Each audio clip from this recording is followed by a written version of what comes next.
bonjour et bienvenue dans votre émission que vous aimez, Test Gospel Music, votre humble serviteur, le pasteur Gianni Ngitika, je suis encore là.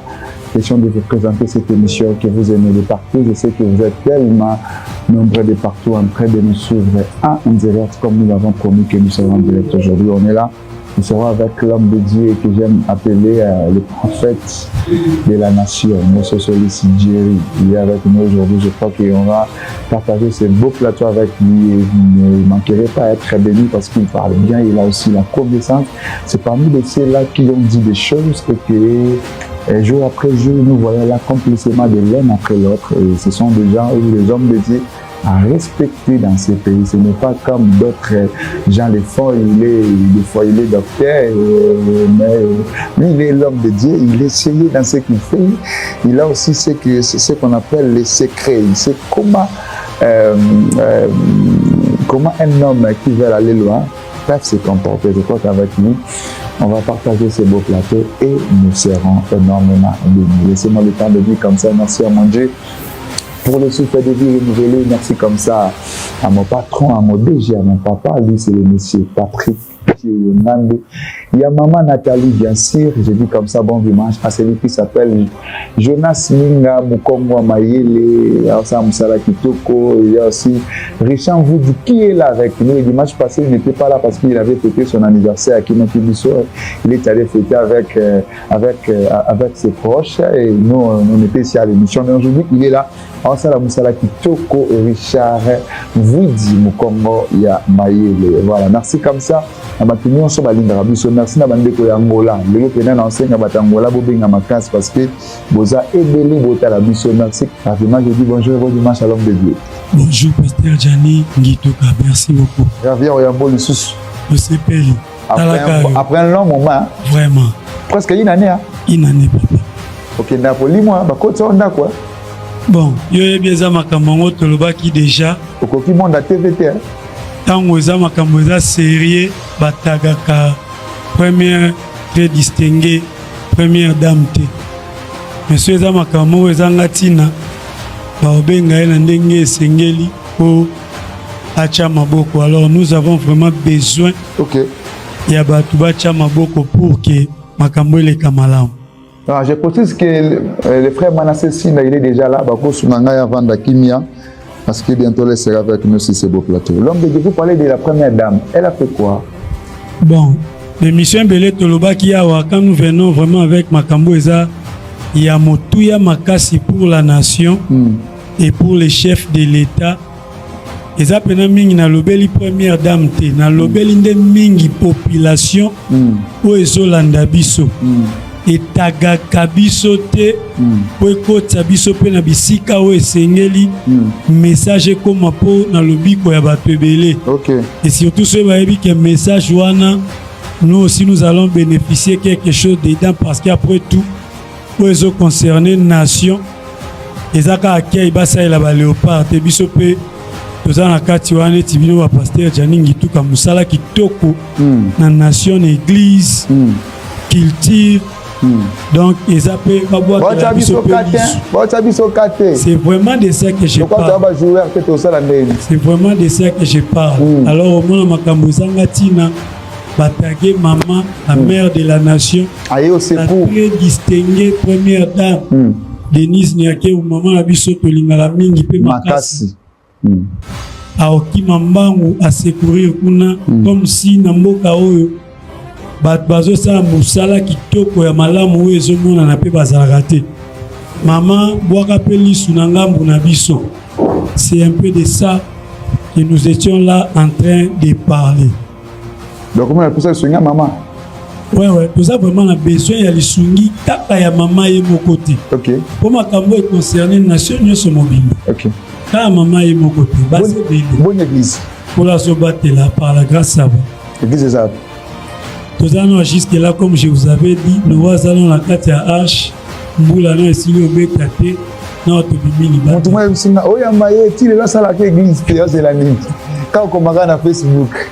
Bon, quand Jésus a dit, je bâtirai mon église, à tirer kocha brikité, azaki na besoin ya batu ya musika pe ya pembeni, bacha maboko sotangi Luc chapitre 8 obandi premier verset okiti na troisième verset bazotalisa bato bande koassiste Jésus de tous leurs biens pour qu'il a réussi à réaliser mosala oyo tata atindelaki asala. Alors nous avons besoin de vos soutiens de partout au travers le monde. Botia biso maboko, vous allez voir aussi de quoi nous sommes capables de faire. Je pense que Moïse Nanguya azalaki na ngoya kokabola bamai nzete zobongo na nyoka, mais il fallait aussi na Exode 25 asenga offrande pour ayeba kotonga tabernacle. Ne restez pas là à nous critiquer, à nous sous-estimer, à nous dénigrer, mais venez. Je suis passé ici plusieurs fois pour demander même de l'aide parce que nous écrivons aussi des livres. Oh, souvent, pour que nous puissions faire très bien le travail gratuitement. Mais il y a peu de personnes, disons 2, 3, comme si ils n'étaient pas là. Voilà, c'est un peu de ça que nous parlons. Ne restez pas loin de nous. Bocha biso maboko to réaliser musala kitoko pour la gloire de Dieu. Et c'est une bonne église. Pour l'église, ils ont senga ba partenaire, ils ont senga ba assistance ya batu, ya ndenge na ndenge. L'église est là, boya, même les ouvriers qui veulent servir le Seigneur en toute liberté, boya to bongisa. Bino pe ba obo ki l'église comme un royaume. Boya organisation église à kitoko royaume wana bokeli église comme royaume bokeli nani bon ezambo akela te ou même la direction. Non, l'église n'est pas un royaume. Comme l'apôtre LMK, il a précisé, il a dit ceci, dans les sacerdoces, Dieu conjugue l'église par les pères, les fils. Tu vois? L'église est toujours conjuguée par les pères et les familles. Dieu lui-même a donné son fils. Il n'a pas donné son oncle. Il n'a pas donné son collaborateur.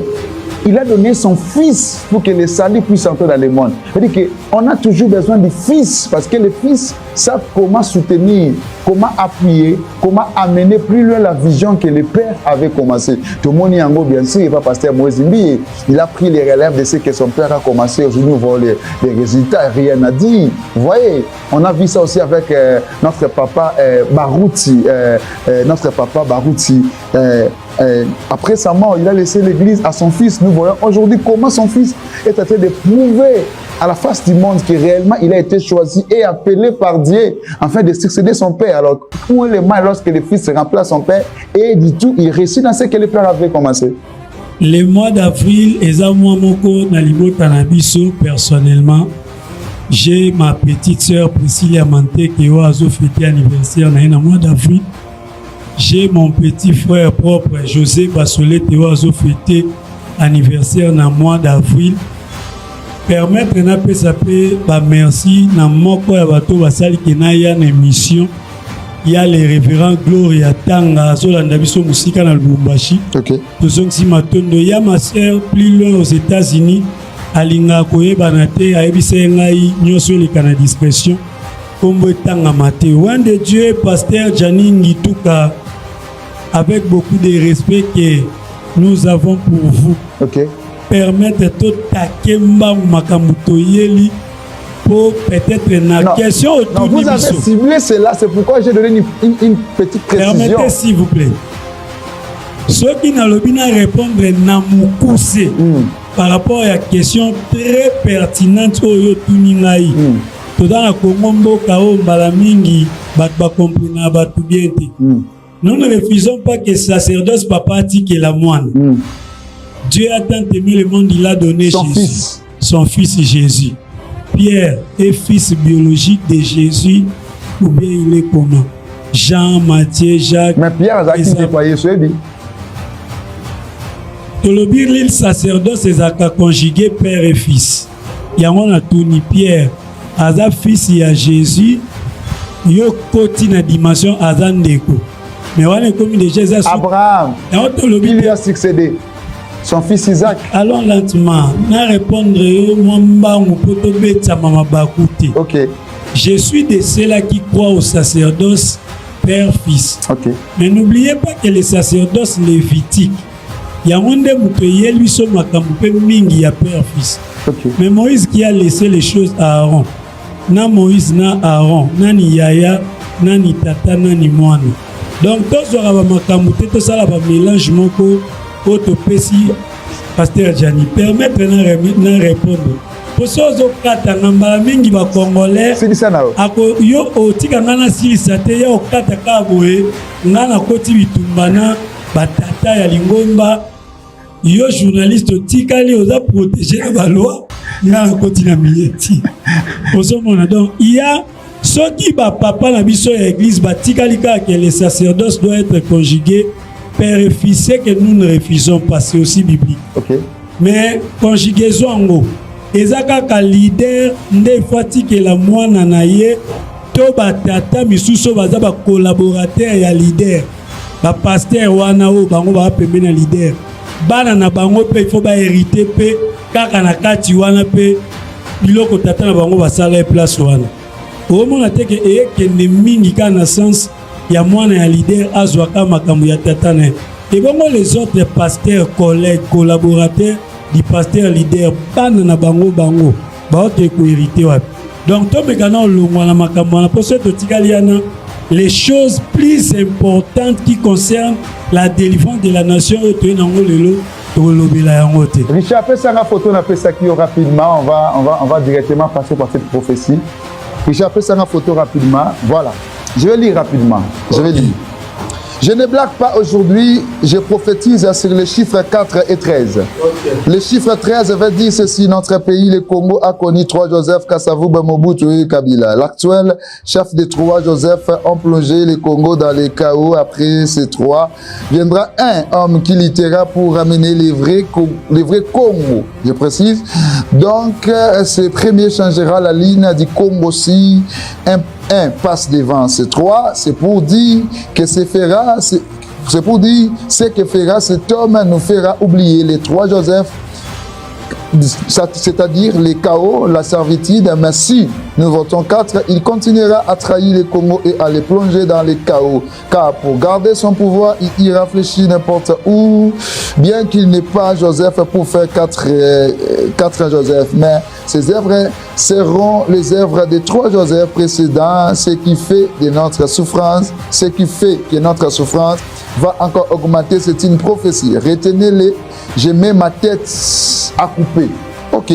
Si ces choses n'arrivent pas, je suis Jerry Bassolete, bien Elohim, apôtre de Jésus-Christ. Votre prophétie, je lis la date, c'est depuis le 23 décembre 2018. Ok. Prophétie donnée par vous. Ah oui, ces messages ici étaient importants. Avant qu'il n'y ait pas de détails, j'aimerais préciser une chose très importante. Ok. Je suis du Kwilu parce que Batumingi Wakanisaka, quand nous venons parler en bien pour les chefs de l'État, parce que quand on est chef de l'État, on n'est pas chef d'une tribu, d'un clan, d'un seul peuple. On est chef pour toute la nation. Alors moi, je suis du Kwilu. Tant que tu as un message prophétique, pour réduire bisoté, nabalokoso, baflater, disant que Asa Karandekone Moulouba. Non. Waneza va débat monto kitisango na se makas. Je pense qu'à partir du 23, ndenge texte ezotalisa, message au topesa kango na compte Facebook nanga ya liboso o ba boycota, mais na garda ba capture rebelle ya ba makambo o toloba loba. Le président de la République, garant de la nation, commandant suprême des FARDC et de la police nationale congolaise, les garants de la nation, son excellence Nabenga Berger Félix Antoine Tshisekedi Tshilombo, premier chef coutumier de la nation, Aza Moutou Oyo Aza Pena Choix Yanzambi. Message à 2018 déjà. Fini avec ce que tu dis parce que je risquerais de rater mon chose. Donc, lui, il est venu au pouvoir pas seulement pour modifier, mais il a vraiment une mission. Je pense être parmi les premiers messagers, pour ne pas dire les seuls et l'unique. Je suis parmi les premiers messagers Nathan, voire même papa ya Lingomba, banda qui kondima Joseph Kabila kakosonga sou na bokonzo. Il y a des prophéties qui ont été dites là-dessus, mais nous Dieu nous avait rassuré que Joseph a kosonga li sou mokonambo kaote et que c'est bel et bien Félix Antoine Tshisekedi, l'homme du changement qui doit changer la ligne de ces pays. Vous prêchez l'évangile ou vous faites qui appuyer ceux qui sont au pouvoir? Jésus-Christ est le roi des rois. On ne peut pas parler de l'évangile si on ne parle pas des rois. Toute autorité ne vient pas de la politique. Toute autorité ne vient pas du peuple. Nzambe soka poni yo te, ata soki peuple a poni yo et simbate. Preuve année, les élections entre Barabbas et Jésus, Barabbas avait gagné les élections. Le rotika la jamoyo kabatba sambela Barabbas. To sambela ka Jésus, le choix, l'élu de Dieu. Alors, Dieu azalaka na ngambu na ye basali ya Nzambe bazaka au milieu du village te. Wana erreur ya bato. Mosali ya Nzambe azalaka ngambu Nzambe azali. Esika Nzambe azali, esika mosali na ye akozala. Tout à l'heure uto sala allusion à l'Ancien Testament. Au Ancien Testament zo lakisa biso comment ba conjugaka et sacerdoce na père et fils. Et de la même façon, que dans l'Ancien Testament, les prophètes sont toujours attachés aux autorités politiques. Bazaka musikate. Ils sont entre Dieu, les chefs et le peuple. Donc, Mosali wazo lobelaka na kati église sans toucher la politique. Qu'est-ce qui prouve que c'est vraiment la prophétie qui vient de Dieu? Bon. Accomplissement eza moko ya makambo et l'accès que message outi na Nzambe mais ya makasi mingi koleka. Il y a 3 témoins qui rendent témoignage. Pour la prophétie monsieur Ezapé bané les samité.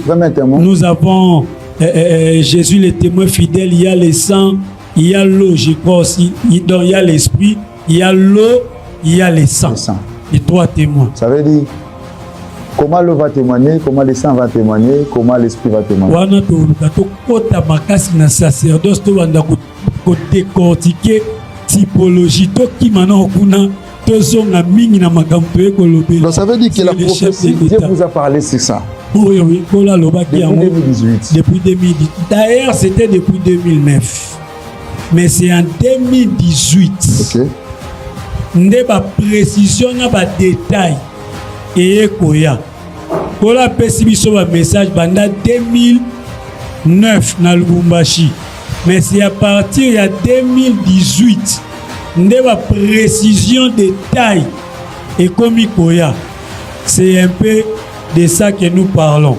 Alors, le lot de qui peut nous sur les changements constitutionnels. Est-ce qu'on doit changer la constitution ou bien il faut que la constitution et la moi, je pense que le peuple congolais a un changement de la constitution. C'est ça la vraie vérité. Le peuple congolais a une guerre. Et il y a moi le lendo oyo tolobaka na bandeko na biso ya baluba. Vu que le chef de l'État est aussi de cette tribu-là de Luba, les gens ont peur, les gens craignent que ceux qui Mokonzi a changé constitution et que république comme la république ya baluba. C'est de ça que le peuple a peur. Mais en réalité, le peuple a vu que la constitution autozango et ça malungate. Si vous pouvez me faciliter rapidement, Pasteur Gianni, Sophonie chapitre 3, verset 10. Ce que vous facilitez rapidement lecture, Sophonie 3, 10. Parce que la constitution doit sincèrement et nécessairement changer. Il faut changer, il faut qu'on va modifier, il faut qu'on va refuser. Selon Dieu. Selon Dieu. Sophonie 3, 10. Yo bi kengata ona yaka na makambo sepelisa batu te me o tata liyo mamozolo betali ngata makambo tata na zana mamnota na yako ba makambo batu te. Sophonie combien? 3:10 na zana mamnota na tanga na Bible. Sophonie 3:10 na tanga na kombo na Yesu. Amen. D'au-delà des fleuves de l'Éthiopie, mes adorateurs me dispersés m'apporteront des offrandes. D'au-delà des fleuves de l'Éthiopie, mes adorateurs me dispersés m'apporteront des offrandes. Tangu Sophonie azo koma texte biblique au Congo ezaki na formé te. OK. Pour mon émission nde na ba ki to ki tozo toucher ba socle. Mais la biso pas to fungama ba détail makasi. Dieu connaît que le peuple qui vit au-delà des fleuves de l'Éthiopie, c'est les Congolais. Nzamba bebi bango mes adorateurs. Alobite nos adorateurs. Je pense que batanga français malamu kolekanga bazali. Matasa, votre lèvre. Dieu dit mais ba oyaye. Alobite no. Yango constitution na loba biloko en émission. Je pense avec vous ici to sale émission on a loba ka si vous vous rappelez encore. L'église du Congo se dirige vers l'enfer. Nathalie Saka. Constitution obligatoirement, il faut changer. Dieu connaît que le peuple congolais et ses adorateurs, à lui le seul Dieu véritable est la vie éternelle. Mais au monde, article numéro 1, article 1, il y a Constitution Nabiso alinéa 1. Et ça, que la République démocratique du Congo est un pays laïque. Ce qu'aujourd'hui, article 22 nango, vous n'êtes que bébé salisou makambo. Et ça permettre aux Congolais de assembler l'ensemble au Yalingi. C'est un pays laïque où etiki mutu azana liberté ya kosambé l'ensemble au Yalingi. Or, avant même que le Congo ne soit formé et que Moka Webengama Congo, Dieu a parlé déjà dans la bouche de Sophonie qu'il y a un peuple qui est adorateur de Dieu, pas adorateur laïque, mais adorateur d'un seul Dieu. Et ce peuple-là, vous pouvez vérifier la cartographie religieuse, spirituelle. Dieu connaît les Congolais. Alors, laïcité, au Bachela Biso, Nakati ya constitution, il faut écouer. Article 6, et sur le pluralisme, Nakati ya Congo. Et là, on appelle, il faut écouer. Psaume chapitre 33, le verset 12. Nazuika, premier morceau, première partie. Rapidement. Psaume chapitre 33, verset 12, Bible lobby. Heureuse la nation qui a l'Éternel pour Dieu. Et l'obité heureuse la nation laïque. Mon père va malédiction ya Congo, et ça parce que nous sommes aussi une nation laïque. Mais il n'y a qu'un seul Dieu. Il n'y a pas seulement un seul Dieu dans ces pays. Il y a plusieurs dieux. Il y a plusieurs dieux dans ces pays. Occultisme ezali, Badié de Noirs bazali, Kimbangiste bakoko kabamba comme institution et ba catholique bazapela banzambe na bango kili église à maman eza débatté eza makambo funda na justice te to ko vérifier be critique makambo na zolo bana ngo très sûr. Église catholique baza banzambe na bango belé ba Kimbangiste Hermoko babengi visionnaire nzambe Hermoko Saint-Esprit biloko wana nyonso tout selon les écritures bango babi l'église Kimbangiste c'est l'église de Jésus-Christ par son envoyé bango moko lisu babimisi sous son envoyé ngo komi sous nzambe donc ozomona ke banzambe baza yiki bataonda baza banzambe il faut que échanger pour protéger la prophétie de Dieu par rapport à ces pays. La volonté de Dieu doit s'accomplir sur la terre comme au ciel. Au ciel, on adore un seul Dieu. Sur la terre, on doit adorer un seul Dieu, pas deux, pas trois. Pourquoi? Le président de la République n'a pas été en émission Moussous. A dédié un mot quand mais il est le Congo comme on est en pourquoi? Parce que constitutionnellement, mot qui est laïque. Il ne faut pas changer constitutionnellement. Il y a un berger. Or, berger n'est pas la première comme ma brebis dans le ver pâturage. Or, Apocalypse chapitre 3, et il dit que tant que pays est tiède, est ni chaud ni froid, c'est l'église de Laodicée qui sera vomi par Dieu. Il faut que nous se l'ensemble moka o. Si la constitution est yebana, que la République démocratique du Congo n'appartient qu'à un seul Dieu, Jésus-Christ de Nazareth, le seul Dieu véritable et la vie éternelle. Merci beaucoup, Mosakoli. Je vous en prie. Beaucoup de messages ici. N'attends un message de moi, premier Angola.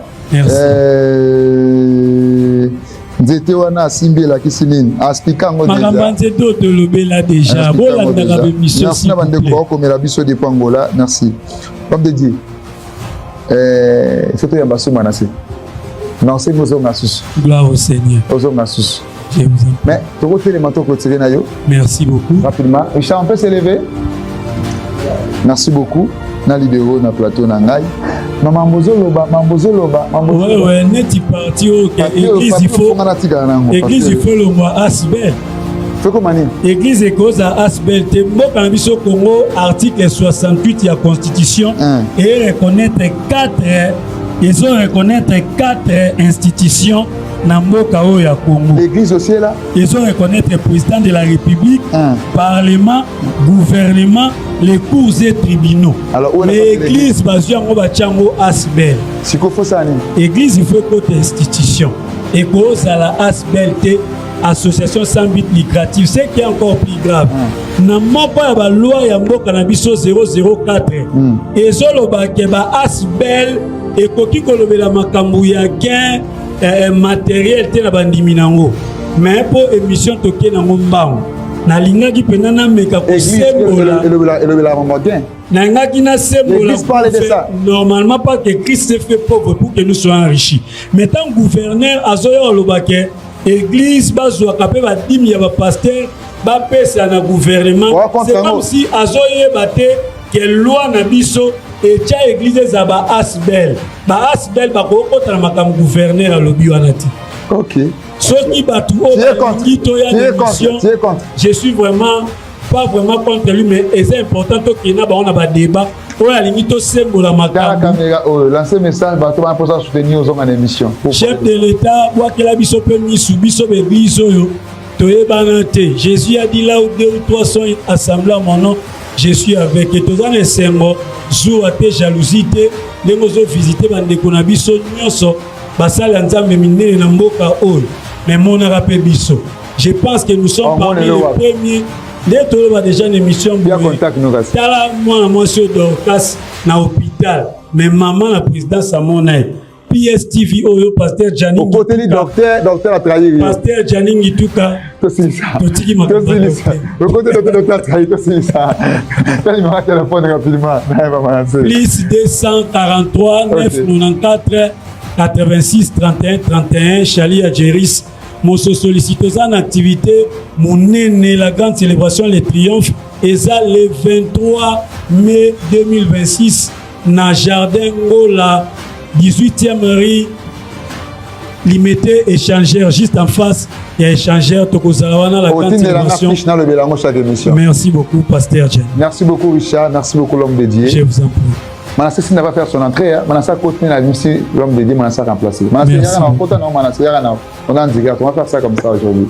Oui Manassé Sinda, Manassé Sinda, je libère l'homme de Dieu. Merci.